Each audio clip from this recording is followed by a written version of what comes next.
Noël, pas une date, un signe, Emmanuel au centre. La Bible ne fixe pas de date pour la naissance de Jésus. Elle ne dit pas « célébrez le 25 décembre », mais elle révèle un signe « voici, la Vierge concevra », et on l'appellera Emmanuel, Ésaïe 7, 14, Matthieu 1, 22, 23. Autrement dit, Dieu ne nous attache pas à un calendrier. Il nous attache à une personne, Dieu avec nous.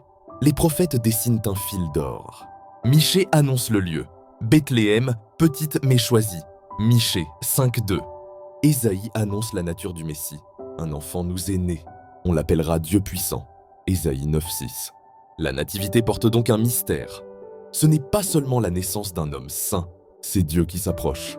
Le Nouveau Testament ouvre pleinement la révélation. Le Verbe a été fait chair, Jean 1.14. Et Dieu a été manifesté en chair, 1 Timothée 3.16. Le cœur de Noël n'est pas l'ambiance, mais l'incarnation. Le Très-Haut entre dans notre histoire pour sauver. Les symboles confirment la mission. Bethléem, maison du pain, annonce Jésus, pain de vie, Jean 6. La lumière dans la nuit, Luc 2, annonce la vraie lumière, Jean 1. Les bergers reçoivent le message, Dieu honore l'humilité. Et la mission est claire, il sauvera son peuple de ses péchés. Matthieu 1, 21. Détruire les œuvres du diable, 1 Jean 3, 8. Historiquement, le 25 décembre est une date choisie tardivement par l'Église. Ce fait n'annule pas Christ, mais appelle au discernement. La foi peut être glissée de la révélation vers la tradition. Le danger universel est la substitution.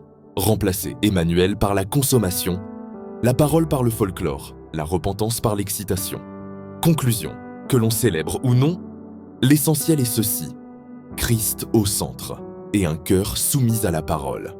Écris en commentaire, Christ au centre, puis partage à une personne qui veut célébrer avec discernement. Ensuite, médite sur ces passages bibliques puissants.